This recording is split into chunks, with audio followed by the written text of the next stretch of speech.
Well,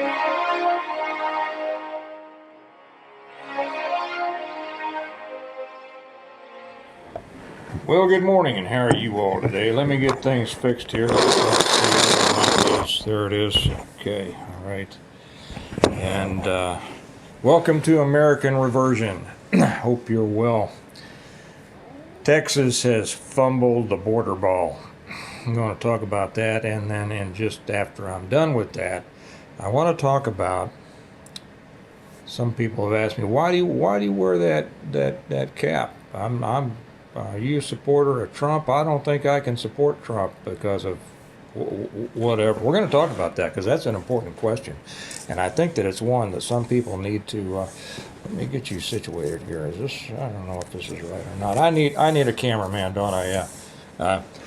I don't know if I can support it. So that's an important issue, and it's one that our side has been wrestling with for a long time. So I hope you will listen.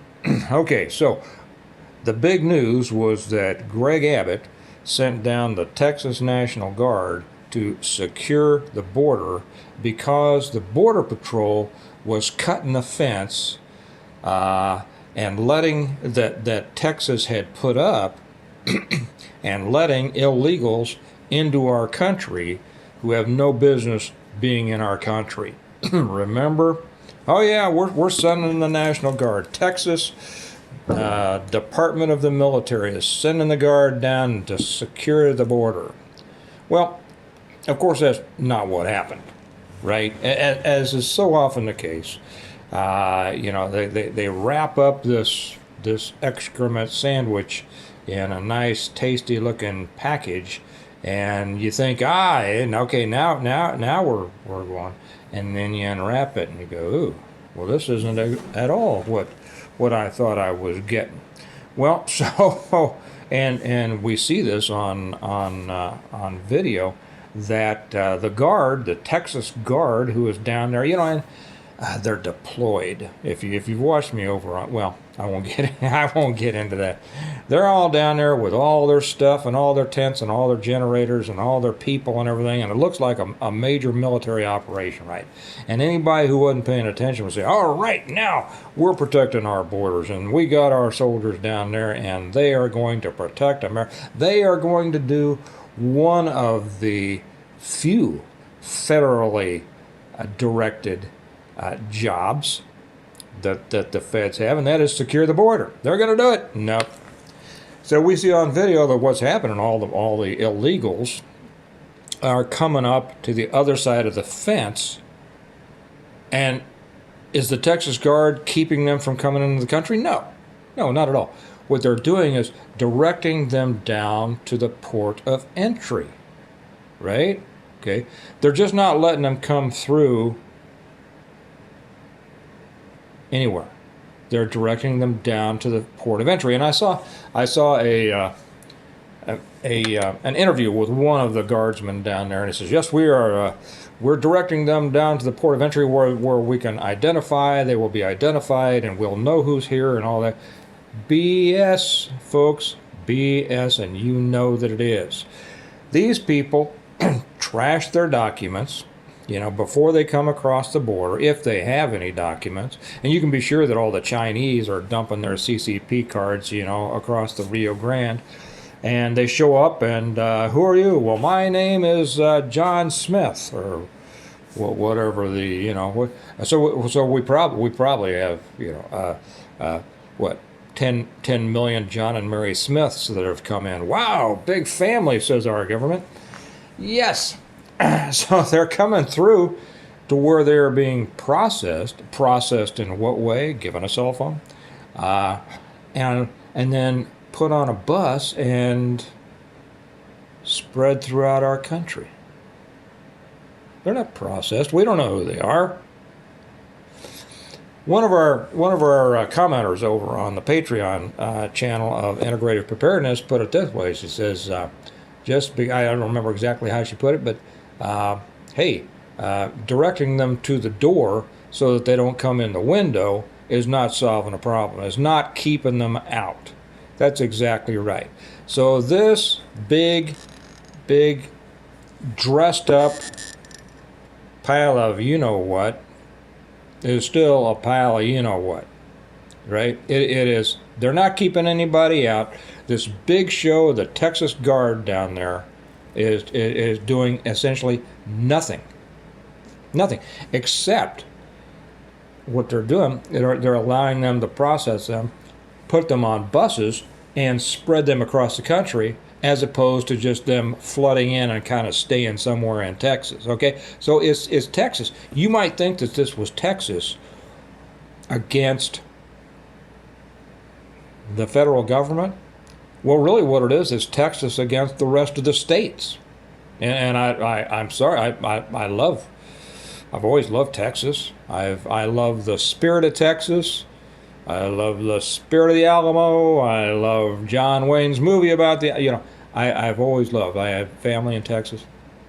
I have always loved, much like the spirit of America, the spirit of Texas.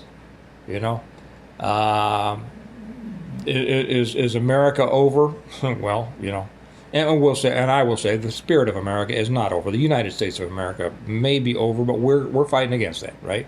But the spirit of Texas, there has been this kind of a feeling. I could search for the word, but I don't want to make you wait while I do.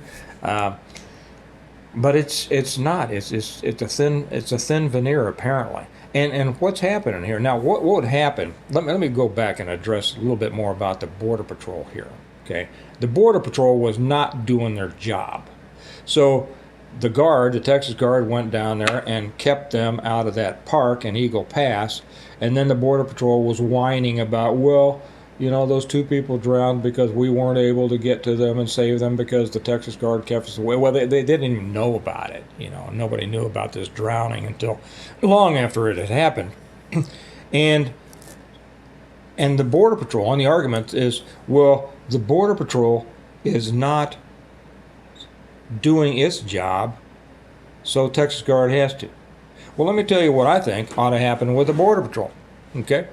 First off, whoever gave the orders to not secure the border, and these are way up, they need to be relieved of duty. Right now. I mean, before lunch. They need to be relieved of duty and put under investigation. And then they need to be put on trial, whether it's a criminal trial or an interagency trial, on saying, did you satisfy your oath that you took? And when they find out that they did not, they're dismissed. Okay, they are dismissed. No retirement, no benefits, no anything, nothing. And remember, I came from a law enforcement background. As we come down from that high level, and we come down through the ranks, and we keep asking, okay, and I don't know what their ranks are in the Border Patrol. Let me just make them up and say what they would be in the police. And you get down into the majors and the captains and the lieutenants.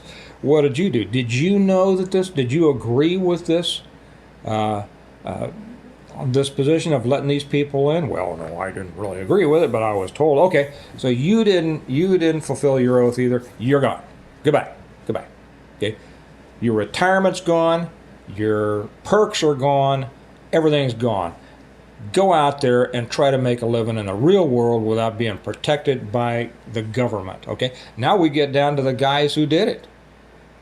The Border Patrolmen. Now we get a little bit iffier, because most of the guys who go into law enforcement, to be real honest, are rule followers. That's why they go into law. I wasn't. I wasn't at all a rule follower, which is why I got to do all the things that I wanted to do. I got to work the ghetto districts because nobody else wanted to. I got to go undercover narcotics. Well, everybody wanted to do that, but they were too much rule followers to be very good at it.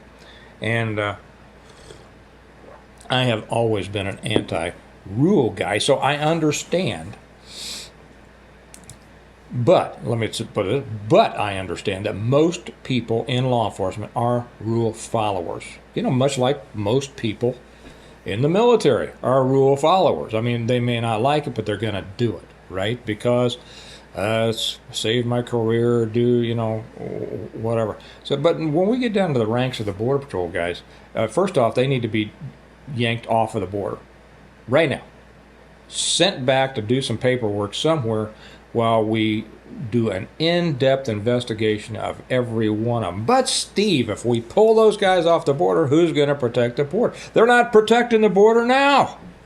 What are they doing? We don't need people on the border taking our money, being paid not do what we want them to do. We're paying them to do something. We're still paying them. They're not doing it. Guess what happens when somebody does that who works for me? They get gone.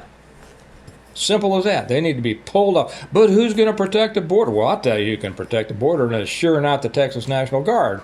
Get a bunch of those ranchers down there on the border. They'll protect the border.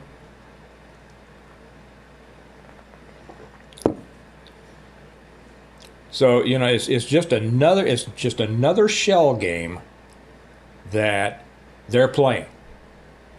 And who's going to pay the price? All of us are, because these people coming across the border are being spread out across our country. You know how many people should be in our country who didn't come legally?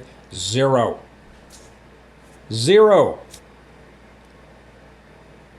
And I don't blame a lot of those people coming across because they're poor and wanting to get a better life, because they have been invited up by our corrupt government, okay? And our guys who, you know, run roofing companies and landscape companies who want the cheap labor, okay? That's who I blame. A lot of these people are the hardest working people I've ever met. They have good family values. They're religious people. They're up at 5 o'clock in the morning, headed to the work site, and they're still there when the sun goes down. So, you know, if we could have these people in here legally, I would love that. But they should not be here illegally, period. Okay, so we will see this. You know, keep your eyes open on this stuff and speak up about it and talk to your friends and neighbors about this. Don't let them pull the wool over your eyes, because they are. It's another election year, guys. Be prepared to be fed. You know what? Now, let me address this. I've had some people leave some comments. And I said at the very beginning, I'm a Trump guy. Does that mean that I like everything about Trump? I don't know. I don't know him. Okay. But I'll tell you one thing I have. I have followed Trump ever since his first book came out, which is more than I can say for most people. Most people didn't pay any attention to Trump until he came out with that show, The Apprentice. And then after that, most people didn't pay attention to him until he declared for his first presidential run in 2016. But I've been watching this guy because I was a business guy. I was a businessman, not on the level of Trump, and I didn't care to be, okay? Smart guy. Don't worry, I'm going to get to you in a minute about how you can't support him, okay? Smart guy. Smarter than you can imagine. I mean, first cadet in the New York military school, right, when he was young. Started a company. Borrowed $1 million from his dad to start a company. And, you know, that's one thing. Well, he got $1 million from his dad. Well, his dad had $1 million because his dad worked his butt off, built a company, did it right. And when Trump wanted to get into the building, and he grew up in it anyway, he's a working class guy who happens to be a billionaire. He didn't want to continue working in Brooklyn or the Bronx. I forget where his dad, Fred, built. He was a builder. He wanted to go to Manhattan. He wanted to play the big show. Okay, and borrowed $1 million from his dad. What's wrong with that? What is wrong with that? Do you know anybody who's ever borrowed any money for a business or maybe for their house or something like that? The thing is, he paid it back because it was a business. He understood. He had been raised by a father who told him business is business. You do business a certain way. Now, so that's just my way of explaining. I've been following Trump since his first book, and I've read all of his books, and he is a super smart guy. Smarter than you can imagine. He's probably smarter than Ramaswamy. He just doesn't talk like it. Because he talks like a New York street guy, you don't realize how smart he is.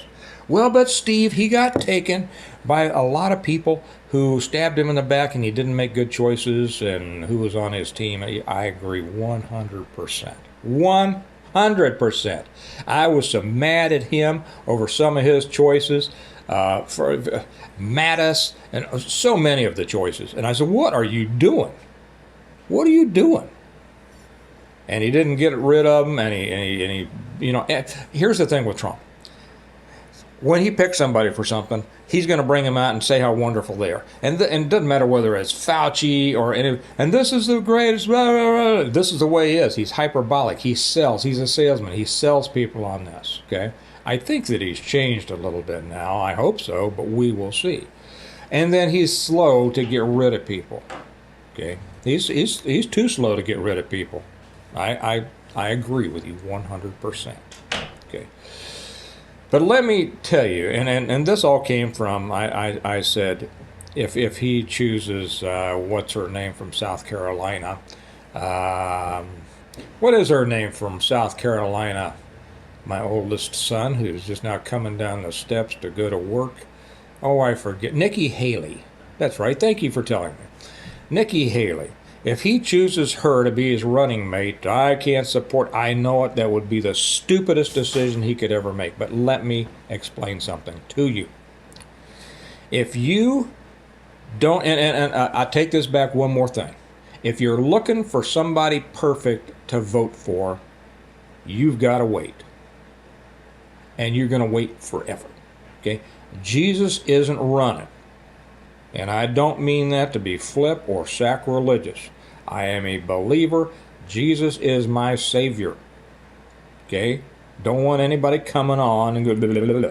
Okay? That's a fact. But he ain't running for president of the United States. If you refuse to vote for someone who has done a lot of good things, do you happen to remember how things were under Trump? No wars. You got to say no wars. The economy was great. Gas prices were down. He was getting NATO members to kick in their share. He was strong. Respect, and to an extent, some fear of America was on the rise throughout the world, which is good for our country. Trade deals were in place. He had the Abraham Accords signed. He did so much. The coming out of the Obama years, pride in America was growing, just like Reagan after Carter. Do you remember, or have you forgotten that? Okay, so if you say, well, I can't support him because take your pick. He says he talked badly about women. He was divorced twice. He's immoral. Okay, so he doesn't stack up to your level of morality. Well, guess what? I probably don't either. And guess what? You probably don't either, because we would all like to think that we have this moral code, this moral level that is perfect, and we compare it to Jesus. Guess what? None of us live up to that. Okay, so if we're going on a moral stick, hang on half a second. I'm going to say goodbye to my son, and I will be back. We will take this commercial break, which will seem like a millisecond to you. Okay, hardly seemed like I was gone, did it? Family values. Those of you who have been with me for a while know that I have a rule that even while I'm making my office looks out onto our entryway, and it's the stairs are coming down behind you, and then the front door is over there, and so I get to see everybody coming and going. But whenever any of my kids or my wife leaves, I say hello, and I stop it, and I talk to them. Family values. You know, that's another thing. You put up Trump's kids against Biden's kids. Think about it for a minute, and then tell me what you think. That's right. So you think the guy's scum because, I don't know, of his divorce or something like that. You look at his children. Straight arrow successes. You look at Biden's kids, druggies. How about Biden's daughter, who talked about taking showers with her dad, and maybe it was inappropriate and stuff like that. Do you remember that? Well, let me just bring all this home to you and explain that if you don't vote for Trump, you are voting for Biden. No, I'm not, Steve, and how dare you say something like that? Well, I'll say it. You're not voting against Biden if this moral compass, this moral standard is so important that you won't vote against that, against somebody who is so immoral, so corrupt that Ray Charles can see it, and who has destroyed this country and has a plan to continue to destroy this country, and you won't vote against that? I don't know what to say. I mean, except you've got to be kidding me, right? So I'm sorry that, we don't have a perfect candidate, but we do have a candidate who is so far superior than the other, it shouldn't even take any thinking to decide.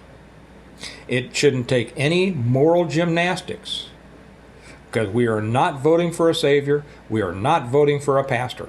We are voting for someone who will hopefully try to return to fight the corruption in our government, and there's nothing wrong with that. So yes, even though I would just cringe if he picked somebody like Nikki Haley, it's one of those things that you bet I would go in there and I would grit my teeth and I would push that button for Trump, because I'm voting for Trump, not Haley. Okay? You're not voting for Haley. Now, I will say this. I voted for Sarah Palin, not John McCain. Okay? I know that's a reversal on those. I had to bite my tongue, but look who was running against him. You have to make a choice. If you live in a perfect world, you live in one that's different than mine. I don't live in a perfect world. I have to make these choices. And I can't remember the last time I made a choice between something that was perfect and something that was horrible. Almost all decisions are in here. I mean, when it comes to, and please don't come on and say, well, my decision for Jesus was, yes, mine too. Stop it. You don't realize you're actually driving people away with statements like that. Okay? We're not talking about our salvation or our eternal souls. We're talking about making decisions. But Steve, I have to make all decisions morally. Okay. Really? Okay. How about the last thing you bought at the grocery store? Where'd that come from? Were the people who picked those vegetables treated humanely? Okay. How about your iPhone? Who made that? Was that made with willing people who get a good wage, or was it made with slave labor in China? Answer is B. You may think that you can find perfection. You may think that you can make decisions according to a moral standard. To the extent that you can, good. I mean, that's why we don't buy furniture at Nebraska Furniture Mart, because it's owned by, what's his name, and the Oracle from Omaha, Warren Buffett, and we know that he gives a lot of money to Planned Parenthood, which is money for abortion. So we don't buy from him. Yes, I know that, so I make that decision. But for the most part, so I buy from other places. Do I know what their policies are? No, I don't. You can't know everybody's policies for everything. Okay, so that's what I'm saying. If you're in pursuit, or if you're waiting for perfection, well, you will get there, but perfection comes with Jesus, with Christ. At the second coming, when we go to be home with the Lord, we will see perfection. Until then, we are here, and we need to make the best decisions possible. Okay. The other side pushes. How about this for a moral decision? The other side pushes abortions. But Steve, years ago, Trump said something. Oh, for crying out loud! Look, you're gonna have to make this. I'm starting to get a little bit irritated here, so I better stop. But you have a decision to make, and if you don't stand up against something, you're supporting it. A vote for Trump is a vote against what everyone understands, everyone except the few who are on his side, everyone understands is totally corrupt and evil. And if you won't vote against that, I don't know what to tell you. Okay? All right. That was today's message. I'm sure that I ticked off a bunch of people, but I'll only ask you this. Think about it. And think about if you don't vote for the best, whether it's Trump or anybody else. This isn't about Trump. This is about comparisons, okay? If you don't vote against what you know to be evil, destructive, corrupt, you won't stand against that. What are you doing? Okay. All right. You all have a good day. And remember that America needs a reversion. It needs you to be a part of it, me to be a part of it. None of us are perfect, but we need to make the best decisions we can according to the choices we have. Have a good day. I'll talk to you later. Bye-bye.